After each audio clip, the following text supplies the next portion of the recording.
And we are live. Hello, everyone, and welcome to the Platform Book Club. I am Rowan Ellis, and I'm joined today by the incredible Tucker Shaw, who is the author of this book right beside me, When You Call My Name, which we are going to be talking about today. If you have joined us and are like, what is this? I just happened upon this video. What is a book club? Essentially, what we do is we read a different book every single month, and then we discuss it with the author at the end of the month, which is very exciting because it means that we get to talk spoilers in the second half of the stream. So I will let you know if you're watching now and you haven't finished the book quite yet when the spoiler chat will start, so you can pause it, come back to it. But if you're watching live, you can ask questions in the chat for Tucker, and we will put them to the author, which is something we don't normally get to do when we're reading books. So very exciting. Thank you so much for joining, Tucker. I am very excited to have you here during Pride Month, and also my cats, apparently. Thank you. It's really an honor to be here. I'm chuffed. Oh, very British. Thank you so much. Thank you. So if anyone is watching and they, again, are unfamiliar with the book club, there is a link in the description to the Discord where you'll be able to discuss the book with readers in real time and talk about reading generally, book recommendations outside of what we're reading. It's all very exciting.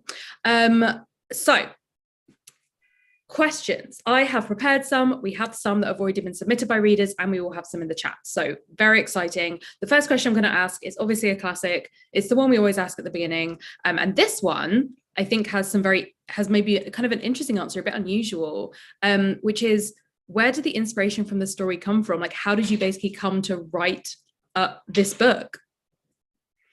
It's kind of an old story and a new story, I guess, all at once. A lot of the book is sort of derived from experiences in my own life from many, many years ago. And so in a sense, I had been carrying this story around in my head, or a story kind of in this vein around in my head for many, many years. But it was only about 3 or 4, maybe 4 years ago that it really became something that felt real. I had been riding home on the subway from work, and I overheard a conversation between these two guys, much younger than I am, and they were talking about the legacy of HIV and AIDS in the gay community. And they were talking about it in, not necessarily a negative way, but in a way that felt a little dissociated from the reality of what it felt like during those years.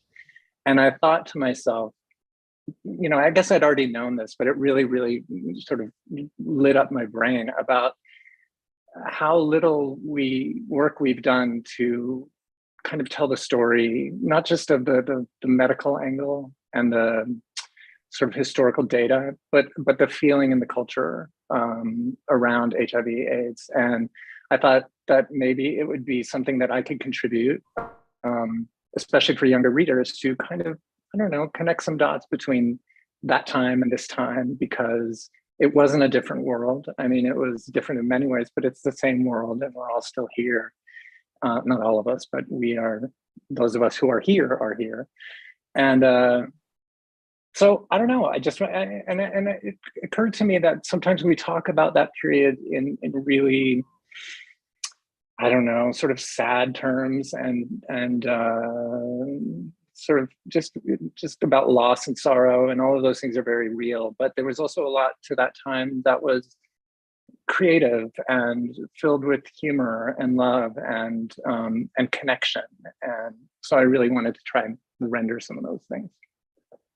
I mean, I think you succeeded. I think everyone who's read the book will know that those feelings of connection and creativity and art and all those things are like threaded through the book, and we'll talk about that a little bit later. So I guess you kind of half answered this question, but I kind of wondered, why YA for this? Was it specifically because you kind of felt that disconnect with like current younger readers, that this was like a way in that you could see for them to learn about this in a way that wasn't necessarily just kind of like dry history and had some kind of humanity to it? Oh, for sure. I mean, I'm the kind of learner and reader who doesn't do well with like sort of dry history, as you say. I am much more adept at understanding the way things were through a lens of someone who's creating fiction or a film or music or something like that. So to read a story is my entry into any piece of history, whether it's recent as this or very old history. So, um, and I also think that we certainly in the United States, and I think probably around the world, we just don't really there isn't a lot available for people to kind of have little windows into this period. And because it is a period that I know well, I thought maybe there was an opportunity there. And I think YA is one of those categories of reading that, while it's definitely accessible and of course marketed to younger readers, I also think that it reaches readers of all ages in many ways. And I love that about YA, that it really feels like an open kind of arena to be in. So it made a lot of sense to me. I just want to say hi to everyone who's already said hi in the chat. We hope you're enjoying so far. And again, if you missed the beginning, you can put your questions for Tucket in the chat. I am monitoring it. I will definitely answer them. Priority. Readers are the priority here, so get your questions in. Speaking of, I have my first question from a reader. This is from Pippin. Right. Is it difficult finding a balance between telling a very emotional story and keeping it from being too depressing? Yeah, I mean, I think in a sense, the level of depressingness is in the eye of the reader. But like I said before, I wanted to add some texture to this period of time. And, there was a lot of sickness and death and sorrow and all that kind of stuff. But there was also a lot of life. And it felt important to me to make sure that I could find little moments for humor and optimism. Seems like a funny word, but optimism and kind of belief in creativity and fun and life. And it's the friendships that I think about the most when I think about that time. And so when you start to render a friendship in words, of course, it's going to contain things like silliness and music and inside jokes and like all that kind of stuff. So I suppose it was a little bit hard. I wanted to make sure that it wasn't completely dire, but really I just tried to kind of keep it. It's not necessarily truthful because it's fiction, but to ring of something that felt real. Speaking of music, if anyone is watching and hasn't already checked it out on the Discord, lovely Candy, who runs Platform, has posted a playlist that was inspired by this book, the official playlist of the book, and it is full of bangers and can highly recommend, because if you've read it, music is a huge part of the book. And I think it's always nice when you can see the names of the tracks written down and even how the characters react to it, but it's always nice to be able to hear it yourself. So definitely check that out. So speaking of our friendship and our two leads, we've got Ben and we've got Adam, who are both on two very different journeys of queerness. It feels like, we've got one character who is a little bit more settled within his identity, and another who is much more kind of at the beginnings of figuring out who he is. I wondered if you could talk a little bit about that decision of, how are we going to find our way into this story, which is such a huge part of history and has so many kind of huge things to discuss within it, so many different themes you could go down, so many different avenues into this story. How did you come up with Ben and Adam? A lot of it had to do with the time period. The late 80s and the early 90s. This book is set in 1990. So that period of time was obviously very fraught with HIV and AIDS, and very fraught with kind of anti-queer discrimination. But it was also a time of a sort of increased visibility for gay people. And so, especially in New York, there were kind of levels to which you were sort of comfortable in your queerness or whatever. Adam, who grows up in the Village, which at that time was certainly the gayest neighborhood in New York, is sort of surrounded by gay people his whole life. So for himself, he was always able to see it as a kind of legitimate thing to grow up and be. Ben, who is new to the city, comes from different circumstances where he didn't receive kind of the support or even the inspiration to what a life like that might look like. Because at that time it didn't really exist in media. So if you were lucky enough to see it around you in your real life, it would osmose into your sort of sense of being. But if you didn't, you really didn't. So, but at the same time, they're both 18 years old and they're both trying to figure out who they are anyway, which anybody does, whether they're queer or not. And I don't know, it's also like I'm so gratified these days for the kind of expanding understanding of what queerness means, because for so long we talked about it in this kind of monolithic way of just like, well, this is the thing, you come out and it's miserable, and then you know what I mean, like all these kind of sad things. But I wanted to make sure to render kind of, as you said, different journeys, so that, you know, just have sort of more, I don't know, just less one track sense of what it meant to be growing up at that time. Do you have a favorite point of view to write between the two? Is there one that you were like, oh, this is like easier, or this kind of feels more like me, or were they both kind of exciting and fun to write in different ways at different times? That's such a good question. I don't know. I think that they both are actually, I'm the kind of writer, and I think all writers are different, that pretty much all of the characters come from somewhere here, you know, based on my observations of the world, but sort of filtered through me. Ben and Adam, in a lot of ways, both represent experiences from my own life, but also qualities that I either see in myself or wish I saw in myself. Both of those characters have some of the same fears and some of the same anxieties that I still have and definitely had back then. And but also they're kind of surface level interests. You know, Ben is really interested in fashion, and at that time I was too. I was obsessed. I mean, supermodels, Versace, like all this stuff was just like so compelling to me. And the world of magazines, you know, remember this is before the internet. So magazines were really the window into these like fabulous worlds that looked nothing like my own, that I really wanted to get into. And so Ben shares that. And I really wanted to render that with him. And Adam is a little bit more just invested in the idea of love. And I share that too, very much.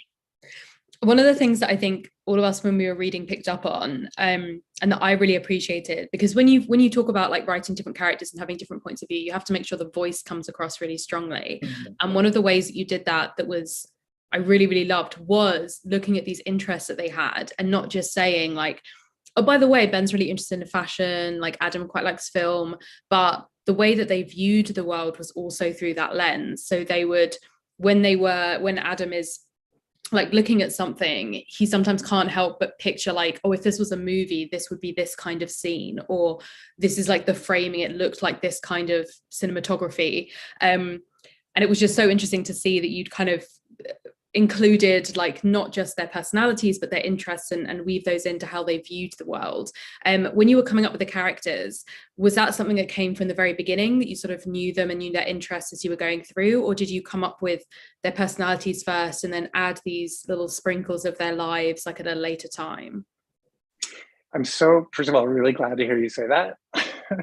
That was one of my goals, and it's funny when you write something, or for me anyway, I'm never quite certain if I've hit the goals, but so it's really nice to hear you say that.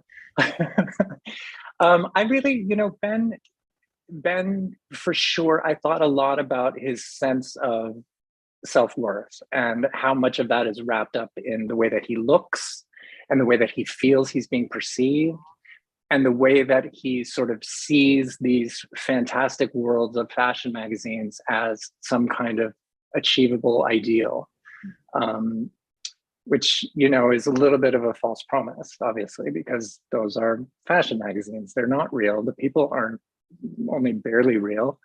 The sets are not real, and it's fantasy.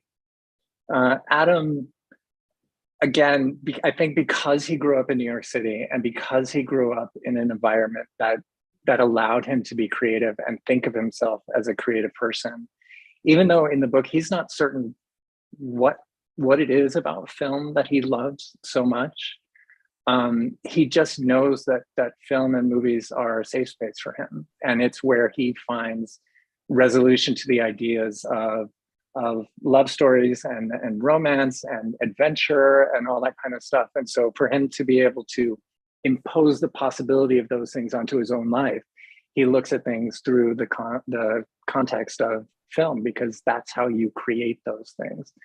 And So in a sense, he probably, actually I hadn't thought of this before, but maybe he sort of thinks that maybe he could create a life for himself that looks like a film. But of course, life doesn't always sort of cooperate with things like that. That's very true. So we do have within the book, I say we have two point of view characters. There's like a third one, which we have a question actually from one of our readers about it, and I wasn't sure whether to put this in the spoiler section or not, because I think it depends on what your answer is going to be. So feel free, depending on what your answer is going to be, to say this is a spoiler question, Rowan, and we will come back to it. Okay, I'll be careful. I drop it in here now, depending. So they've asked, there are several passages written in first person. Would I be correct in assuming these are accounts of your own life? What made you include them / these specific parts in this story? I included those. Very astute question. I don't think that there's really very much in the book at all, including those sections, that don't reflect experiences that I either sort of had very similar experiences to, or was very close to. I wanted to include those, and they're slightly mysterious, for most of the book, because it was, for me, to be gay in 1990 and to be young and gay in 1990 and to have grown up in the 70s and 80s, you would have gone through extraordinary amounts of change and extraordinary amounts of shifting perceptions of what it means to be gay. And I wanted to be able to dip back into the characters' experiences, or experiences that characters like these may have encountered, to add a little bit of just more fullness to who they are, and more fullness to the time period.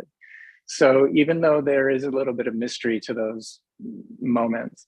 Also, I don't know if you've ever seen When Harry Met Sally. Yeah. So great film. And if you remember in that movie, there are these little moments in between where they sort of do these like straight to camera interviews with these older couples talking about how they met. And so it sort of adds to the context and reminds you that, oh, When Harry Met Sally is a movie about how people get together. And my editor actually sort of brought that idea up to me when I was trying to figure out ways to include these things. And so it made a lot of sense to, I don't know, just have a little bit of a break and have a little bit of a different time and place and vibe, just for a second, for a breath. So I don't know, hopefully it just adds to the overall just texture of the thing. I have another theory about those sections that is spoilery, so we're going to wait to my theories until the spoiler section. Okay, just a reminder to everyone who is watching, you can ask questions live. We are in fact live. To Tucker, just leave them in the chat.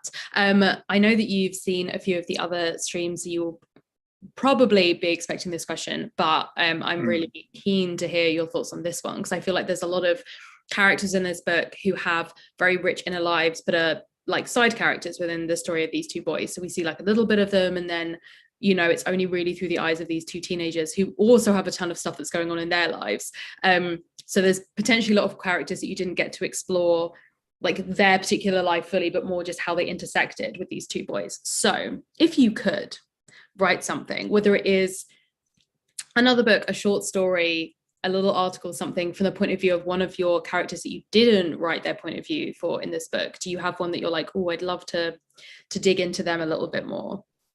Can I give you two? Yeah, please do. I am obsessed, and this sounds funny because I created her, with Rebecca. We're all obsessed with Rebecca, Tucker. We're all obsessed with Rebecca. I love her so much. I love Rebecca. I love Rebecca because, first of all, she's in my mind. She's just so cool. Like, I want to be her. I want to be that person, because she, you know, she hasn't got everything figured out, but she moves forward as if she does. And that is like really, to me, a very admirable trait. But more than that, she has an extraordinary sense of responsibility to Ben, to, I guess, mentorship and friendship. And, you know, one thing that we never talk about enough about those years is how essential women were in taking care of us and taking care of gay men, lesbians specifically, but women of all stripes. And to be able to have her be there, to be somebody who helps lift Ben up, to teach him a few hard lessons, by the way, and somebody who speaks to him like an adult, made a big difference, I think, to him and to me. So I love her. And then there's a second character who only shows up for a very, very short time, but in my mind, he is like really, really, I know this character maybe better than any other character in the book, and his name is Justin. And he shows up as an assistant stylist on one of Ben's fashion shoots. And he and Ben have a very short moment together. And he's maybe 3 or 4 years older than Ben. And so he represents kind of Ben's fantasy of like, oh, I could take advantage of the city. And now I'm in New York and I want to start going out and be part of the scene. And he really encourages Ben in that direction, maybe a little bit unwittingly. But I have a whole imagination about his inner life and his story. And it's probably a lot grittier even than Adam or Ben's story, for sure. So I was going to say, Justin, that you kind of almost like when he comes onto that set, you're almost seeing what Ben could be when he has like a bit more experience and a bit more confidence. Like you can see him going to a shoot later and being like, oh no, I can handle this. Like this is something. And at this point, Ben's still in that mindset of like, was I good? Like, did I do it good? Like, I think that by the time we get to the end of the book, like we have a scene where there is maybe a moment where he starts to realize like, oh, here's the evidence of like, actually, maybe this is that difference between like, I'm just a teenager with these crazy dreams, like, and then, okay, I'm living this reality, and kind of growing up and finding the mix of those two of like, oh, it's not that my dreams are useless and won't come true and are frivolous and like wild and crazy. It's that actually with some work and with what I have, I could actually make them real. And it's just it's gonna take something. That's so interesting. So I'm like, will I take another? We can take another question from the audience. Why not? So we have another question, which is, for the modern teen who didn't grow up during the height of this crisis, what was the main thing you wanted them to take away from the book? I want gay teens, especially queer teens, especially, to see in the book the amazing, what I believe, endemic capacity that queer people have to build community, to take care of each other, to find ways to bring their creativity to bear on problems, because we have problems. And we have a lot of problems now. I mean, it's not hard to see them when you look around. And I think the truth is they're always going to be there in one form or another. We never know exactly what they're going to be, but there will always be challenges. And I think that to be able to look not that long ago and see within the queer community, imperfect as it was, and it was very imperfect, the response to all of this stuff within the community and outside. But as imperfect as it was, there was still a belief in life and in ourselves. And I don't think that changes from generation to generation. And so I hope that young readers, especially, whether all of the kind of cultural references or specifics about that period of time in terms of music or whatever resonate or not, I hope that what is visible is this thing that we have and still share. And by the way, I hope that straight kids read this thing too and see the same thing, because I want them to understand a little bit more about the complexities and the sort of just coolness of what it means to be queer. And I don't know if that answers the question or not, but I Absolutely, yeah. just started talking. So I guess that's kind of like what is potentially it's going to inspire in other people. So I guess I want to take it back to the inspiration that you like drew from. Um, the title.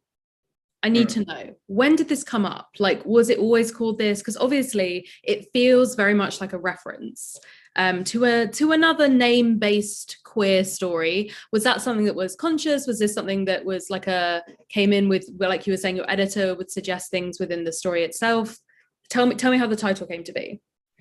The title came to be because of Like a Prayer. So when you call my name, because Madonna was like such a big deal at that time, and Like a Prayer was just such an ubiquitous song, and it's still on the radio now. And to be honest with you, it wasn't until a little bit later that I was like, oh, right, there is that other book with a very similar name. I know, and I mean, I had read that book and I had seen the movie and all of that stuff. So that came after the fact. But I like this title because I think there's something very personal and intimate about it. I think it says something about friendship and love. It also refers to music for me. And yeah, I mean, there was also, I don't know, maybe there was a tiny little moment in the book where I referred to this thing that in my group of friends was a fairly common way of talking about HIV. When it showed up somewhere in your friend group, we would sometimes refer to that experience as it called someone's name. So if your friend David received an HIV diagnosis, it called David's name. And I think that comes from the idea that there was a sense of, this will sound like hyperbole, but it wasn't at the time. There was a sense that it was going to come for all of us at one time or another. And that there was just, the only question was when. And it felt almost like it had a list, and that it was kind of working its way through the list. And you couldn't really predict necessarily. But without sounding too dire, it did feel like, treatments and stuff were still pretty far off. There were some medical advances for treating specific infections and so forth that were associated with the virus, but there's still no cure. I mean, there are PrEP and other protease inhibitors and things that can really help manage the thing and keep it from spreading, but there's still no cure. But at that time, it was really, really no cure. And so it felt like it was potentially the end, like a slow roll to the end. And so I don't know, I guess When You Call My Name has sort of a joyful quality to it, because Like a Prayer is such like one of those anthemic songs that you really like go for it when you hear it. But also for me anyway, a little bit of, there's some memory tied up in that concept. So it just made sense. That makes a lot of sense. And I think as well, like the idea of, there's a lot of times in this book, which actually kind of leads on to my next question. We don't see Adam and Ben meeting for a while, like into this book. They're kind of on these parallel tracks, are never quite crossing together at the same time. Which was a similar comment actually that we made about Beasts of Prey when we talked to Ayana. But for Ayana, that's a book that's about to become a trilogy. So it was very much was like, okay, although they don't meet until quite far into this book, like with the whole trilogy going, it's kind of like a typical amount of time in a normal book. But with this book, it kind of felt like very deliberate, that they're being kept away. But then there are these moments where they do cross each other's paths, and you do have them in a very literal sense calling each other's names, going after each other. And I think it's a lot about that decision of like when they decide to answer that call, when they decide to stop and engage and like have these moments with each other that was so interesting. So I wonder if you could talk a little bit about that decision of where you allow them to cross paths, and why you didn't decide to, for example, like do a a story that was like a typical love story between the two point of view characters, or a story in which they were already friends? Like how did you come to, not just, I guess we've talked about them as separate characters, but their relationship to each other? So I think, first of all, they come from different worlds, and so they needed to meet. It wasn't, in my mind, it wasn't something that had already happened before the book had started. But, we talk a lot about the idea of finding your family, but I think that's sometimes a little bit not quite the right way to think about it, at least not in my experience. You have to build a family, and you have to put in some work to do that, and you have to work to maintain a family. And I think both of these guys, Adam is a little bit more advanced in understanding this maybe than Ben is. But I think through the course of the book, they start to recognize that they're not just going to fall into quote unquote found family. They need to understand the value of it, and the value of friendship and loyalty and fierce friendship, by the way, like intense friendship. They need to understand that before they can really start to see the possibility in each other to do that. And like you said, I don't know if this is a spoiler or not, but it sort of takes a while for them to recognize and sort of just lean into this magnetic pull that they seem to have on each other, that, in certain ways they try to deny for a while, or pretend not to see, or I don't know, hope that it works out and maybe it doesn't. I don't know. It's not necessarily an easy path for them, but I felt like they needed to really understand what it actually means to create a family with other people. That makes a lot of sense, actually. So talking about this idea of like all of these things that are happening within the plot, and like choosing when things are going to happen, are you the kind of writer who you had this initial spark of an idea, and then you kind of knew what was going to happen, or like you planned it out beforehand and then you started writing? Or did you kind of have this sort of spark, start getting words down, and kind of figure out as you went along? I guess a little bit of both. I planned a lot, although I planned and then I threw out the plans, and then I planned again and threw out the plans, and the plans morphed a little bit. But I am not sort of talented enough as a creative person to work with endless freedom. I need to build a corral around myself, and to set myself some limits, and then try to dive in deep into whatever that space is.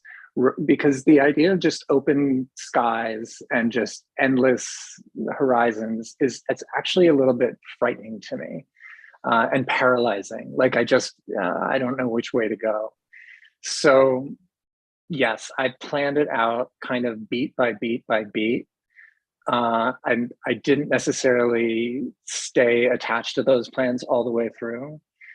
But yes, in terms of plot and character development, I thought about that. Now, in terms of things like dialogue and the way things looked, and sort of kind of maybe a little bit sort of the quieter moments, I just tried to keep myself out of it in a certain way. I tried to let myself, there's this thing that happens, I don't know if this happens with other writers, but I actually will close my eyes while I'm writing and just kind of visualize, or just like look at the darkness behind my eyes and let my fingers just kind of go.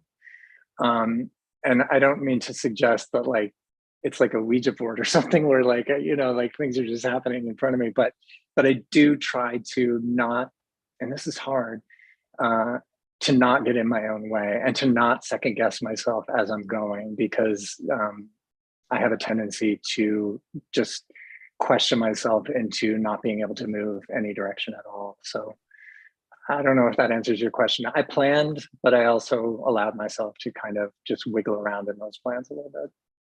Definitely. Well, this kind of actually links quite well. I was going to ask, we have quite a lot of people in the book club who are interested in writing for themselves, and also kind of like the writer's experience of writing. And you talked a little bit then about the idea of like self-doubt and how you've kind of tried to overcome that, or like the difficulty of having, you know, the big empty page and like endless freedom is not necessarily what it's cracked up to be. What do you feel like you've got had a particular struggle as a writer, either one that you've kind of figured out how to overcome, or one that you're still sort of trying to figure out? This is obviously your first novel, but you've had like, right, you're not new to writing. So is this something that was that something you discovered when you were suddenly writing this like longer piece? Like how has it been, your relationship with kind of the craft, as it were, and trying to get your way through writing a book, essentially? Yeah. One thing I really did that was a revelation to me during this book was I released myself from the idea of having to be in a perfect environment to write. Because for a lot of my career, such as it is, I sort of, I don't know, told myself this story that I need to be in silence, or I need to have this kind of music, or it needs to be at this hour of the day, or I need to have this cup of tea, or whatever the thing is, or I need to be in a cabin in the woods. I don't know. And then I spent way too much kind of emotional energy and overhead really trying to create those scenarios for myself, so that by the time I was there and it wasn't working, I was like, wait a minute, I did all the things that I told myself I need to do. So where is my great novel? So I became a lot less precious about when and where I would write. So a lot of, and also whether or not I would write kind of from A to B to C to Z. So I wrote a lot of I wrote a lot of lines like on the subway, just on my phone, in airplanes, just whenever an idea came to me. And maybe this is a function of age too, because you know when you move into your 50s, as I have, things become a little fuzzier. But I made sure that I did not trust myself to remember, like, oh, I will remember that later and use it. No, if I think of something, and thank God for phones, because I used to carry around like a pad of paper, but now I can just like type it into my phone, like, oh, this character needs to say this thing, and I'm going to write it down now and email it to myself, and then I'll pick it up later. So writing this book became less discreetly an event that happened during certain hours or in certain places, and more of kind of a holistic experience. Like it really took over my life. And I didn't care if I stayed up all night. I didn't care if I was too tired at work the next day or whatever, or I just decided that this was the most important thing to me. And I tried to live in it as much as I could. Amazing. I think we should move on to the spoiler section, because I want to talk about all the stuff that happens towards the end of this book. For everyone who's watching who hasn't quite finished the book, pause here, finish the book, come back and watch the rest of it, because we do not want to spoil things for you. And I'll do one last question that we can answer while people are pausing, in case they're, you know, listening to this while they're cooking their dinner and they're like, no, wait, don't spoil anything. And my hands are covered in garlic. I can't press pause yet. So obviously we're coming to the end of Pride Month. And if people have, you know, they've read your book, they've enjoyed it, they're like, cool, I wonder what I should read next. Do you have any recommendations of books that you would like to recommend to our readers, stuff that either you've enjoyed, or that you're kind of new books you're excited to read? Sure, yeah. I really, really, really loved The Black Flamingo by Dean Atta, which I thought was just an extraordinarily beautiful, beautiful book. Well, I'm sure many of the readers have already seen it and enjoyed it. It's written in verse, and it's just this exquisite story of, I guess, growing up and figuring out what it means to be who you really are, and how to express that to the world, and how to kind of be, I don't want to say unafraid, because there's always fear in expressing yourself, but how to sort of manage that sense of, what if they don't like me? And there's so much more to that book than that, but that's what it really gave to me. I just thought it was really one of the most beautiful things I've ever read. Amazing. That's a very solid recommendation. Okay, we're officially onto the spoiler section. So, okay, in a book where a main, I don't say main character dies, normally it's kind of like a very much a reaction of like, oh my gosh, like why did that have to happen? Like, how could you? And it's tough because with this book, it kind of feels like necessary isn't quite the right word for it, but it makes complete sense in like a really horrific way. So I'm really interested to know, like, from your point of view, was that something that you had in mind right at the beginning, that you knew to do, I guess, a sense of authenticity to the experience, death would be a part of this book? And how did you come to decide that kind of Callum was the one who was going to pass? I always knew that, yes, death was going to happen, because I think for me, it would be kind of impossible to render a story about that time without seeing death. I knew that it was going to be somebody who was beloved by one of the sort of central characters. I knew that I wanted Adam. Okay, so Callum and Adam are dating, and I wanted to show the story of Callum falling into love with this older guy, and surrendering himself into loving this person, even knowing, because Adam, as much as he doesn't really want to believe that Callum is going to die, the fact is, in 1990, if you had HIV and you had a fair amount of sort of medical problems that went along with it, that was inevitable. It was going to happen. I mean, the mortality rate was so high that very few people who were truly ill kind of made it. Some did, but most didn't. And I also wanted to make sure that, although that in this story is obviously a central plot element, the world didn't end, and the world doesn't end. Loss is a terrible thing to go through, and to grieve is a very personal thing, and it's a complicated thing, and it's especially complicated, I think, for queer kids in straight families, because they don't necessarily have, even Adam, with whose parents love him and support him, he doesn't feel like he can necessarily really lean on them for support in the same way that he can lean on some of the other gay people in his life, because they've walked down the road before. And the cycle of life and death in the queer community at that time around HIV/AIDS was very much a cycle. Like, it kept going. Like, people would be lost and celebrated, but you had to keep going. And it wasn't always easy. I mean, and a lot of people really needed a lot of support to help keep going, but including Adam. But yeah, it was very important to me.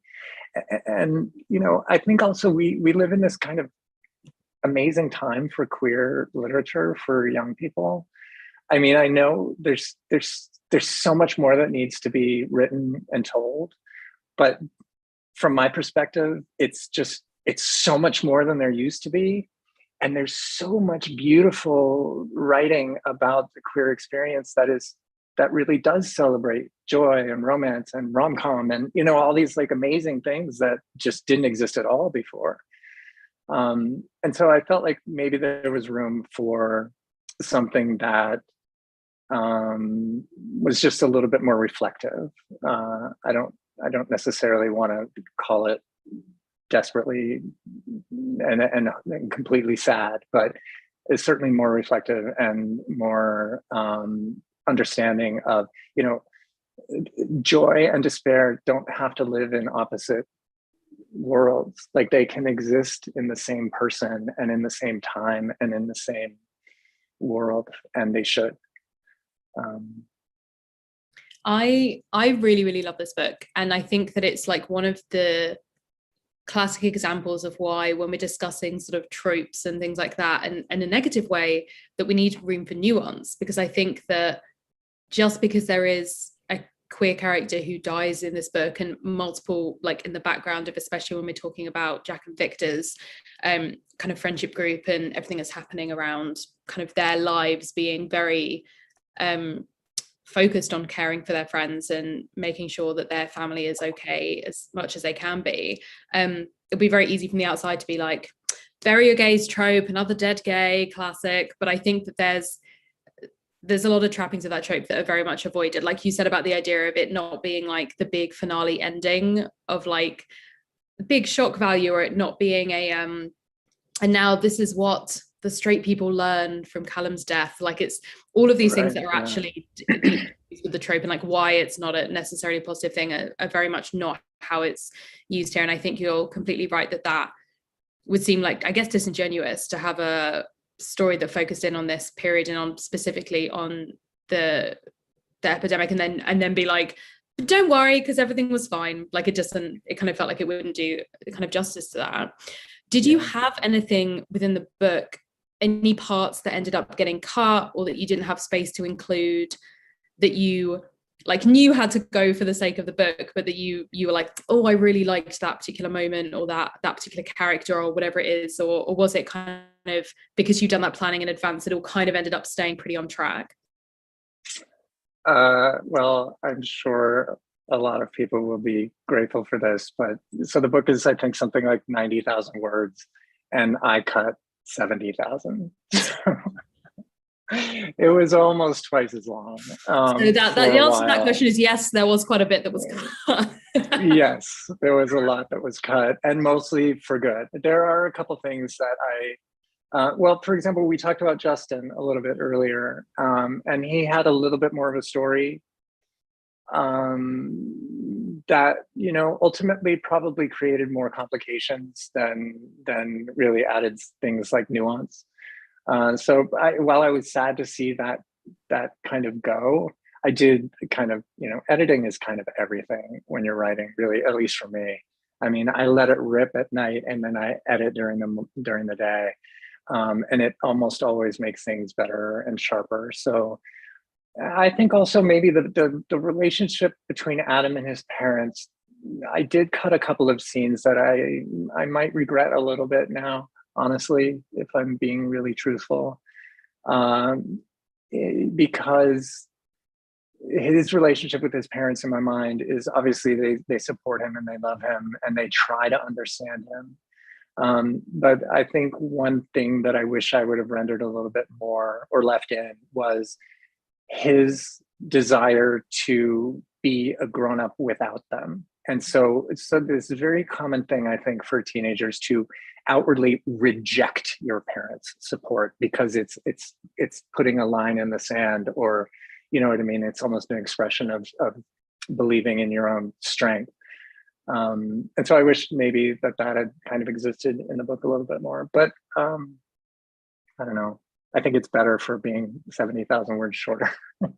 I was going to say, I was like, oh, this is a pretty typical length book. And then it was like, what if there were no margins? What if there was you sneaky little writer, Tucker? I was like, this is not going to fit me. But it didn't feel like it was like long. Like it felt like it was rushing through. And I think it's helped by, we talk a lot in the book club about how actually a lot of people really enjoy short chaptered books. Like it feels like it's very pacey. And I think even though you had like longer sections, the sort of like flicking between the characters was really helped keep it like going, helped keep the momentum up, and also really felt very, I think, added to the stress isn't the right word, but maybe it was stress reading it towards the end when like those flicking backwards and forwards was sometimes just like sentences between them, like the energy like so strong.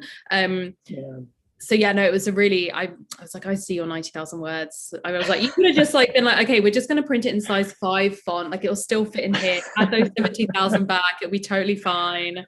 Okay, so I wanted to talk about, we mentioned a question that we had earlier about those first person sections. So I spent a lot of the book, basically, as soon as we were introduced to Callum, I was like, this is Callum and Callum's going to die. I was like, this is someone writing who is no longer here. This is someone who's in the book, but separate from the book. I was like, either as Pippin surmised it was you, or I was like, this has to be Callum. And so I'd spend the entire time, because Callum doesn't talk about his past, and like, you know, this is something that's commented on by the characters, of the idea of like, I've only known him for so long, and there's a ton of stuff I didn't know about his past, because he kind of lives like the present is what is important. And so I was constantly trying to be like, is anything canceling itself out? Is anything like making it so that it can't be him? Were you trying to kind of have ambiguity within that? Do you feel like there was a strong sense by the end of like, oh no, this was what this was meant to be? Or were you quite okay with it being more ambiguous and people kind of reading different things into those kind of third narrator sections? So when I'm reading and something like that comes up in a book that I'm reading, I like the ambiguity a lot. To me, it's sort of exciting. And I think every reader is different in this regard. But to me, trying to understand a little bit of these kind of mysterious, like interstitial moments, like what do they mean and why are they here? I knew I was going to have to explain it.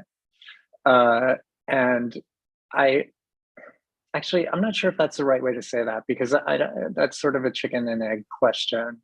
I knew when you were talking about planning earlier, or asking about planning, I knew what the last scene was. I always knew what the final scene was. And those little moments in between kind of grew out of that idea for the final scene.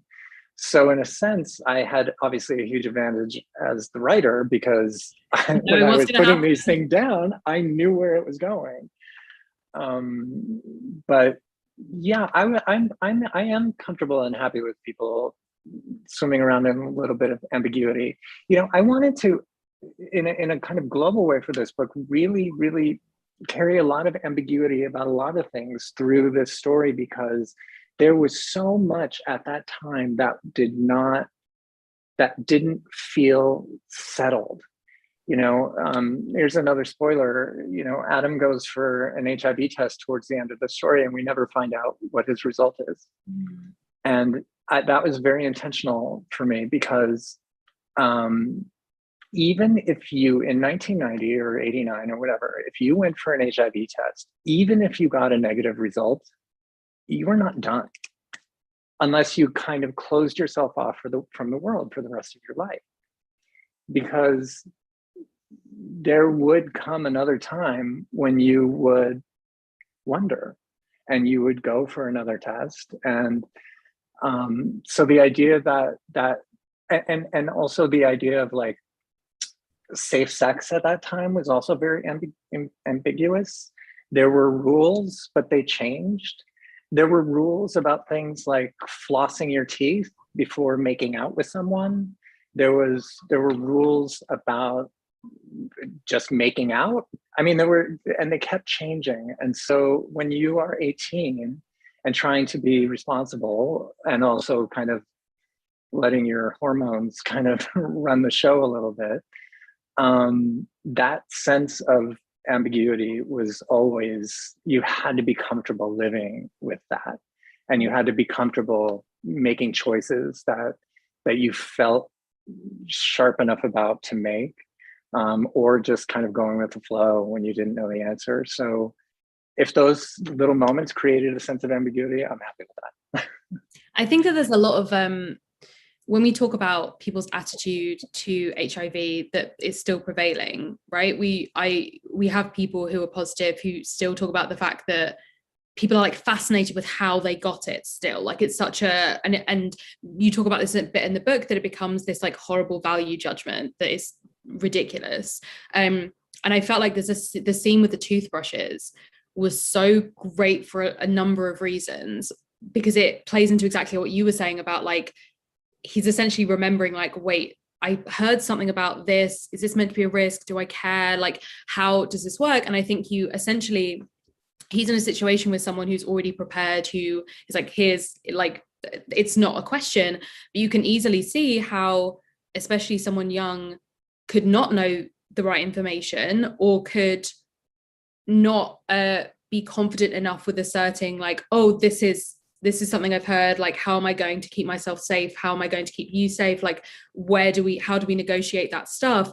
It was like we had this relationship that was that had so much healthy communication within it, but we had the echoes of like this is like a good scenario, and there can be bad scenarios for everyone involved at the same time. And I felt like that question we had earlier of like, how do you balance the joyful and the depressing, the like the positive and the negative, you always have those echoes of like, oh, this could be a situation. And we have, it always felt like the relationships and the friendships that they were getting into were so positive, right? We had like Callum come in, we had Rebecca come in, like I felt like weirdly safe in a lot of ways within the story, that it wasn't like, hey, we're going to get to a point where everything is terrible, everyone's awful, humanity is broken. There were always people who were helping, who were trying to, whether it was specifically to do with HIV and AIDS, when we're talking about like Jack and Victor going to visit their friends and making sure everyone's okay and checking in, or Rebecca looking at someone's future career and like what they're going to be doing and like kind of supporting their art. There were all of these people who were so positive, and I really appreciated that within a book that ultimately made me sob on an airplane, which, you know, thank you for that. It was great. It was a great time. I was like, nobody look at me, I'm just gonna like stare out of the window as I'm like, everything's fine, because it was one of those things that was just like inevitably coming in this book. Like you knew something was going to happen, and I was like, from the very early, I was like, oh I got, I just know it's going to be Callum. I was so stressed about it.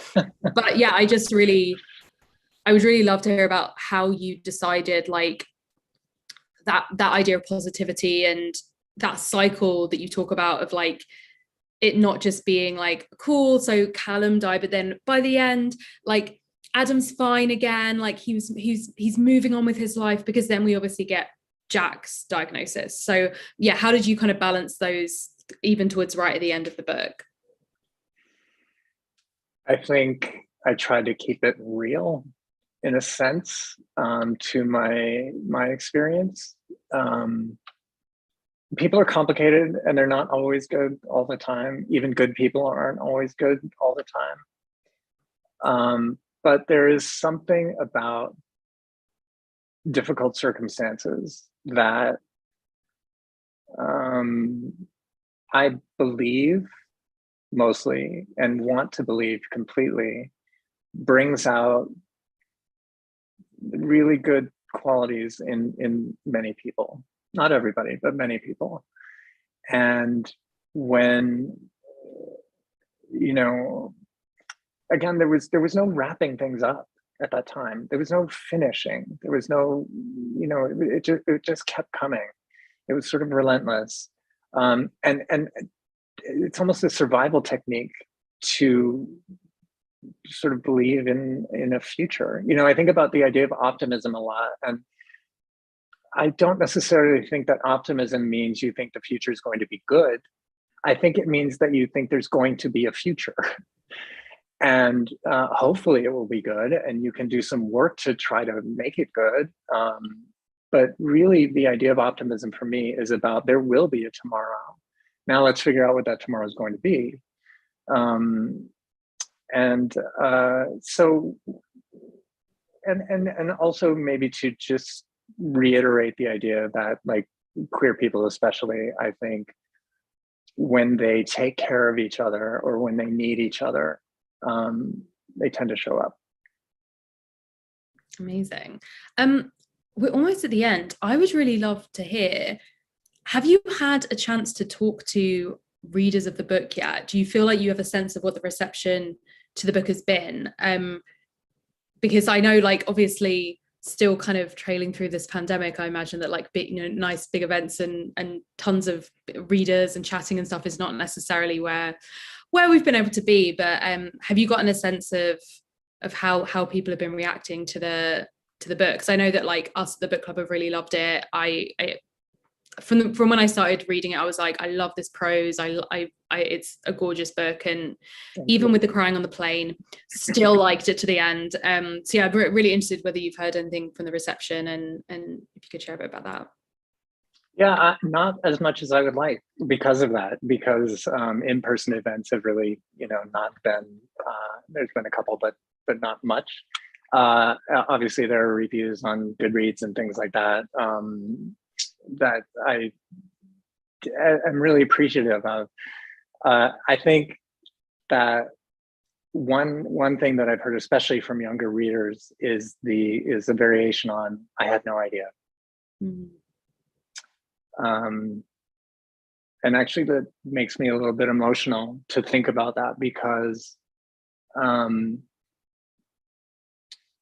you know, it was a time. It was not always a great time, but it was a time where I think when you look back and through the right lens, you can find a lot of inspiration.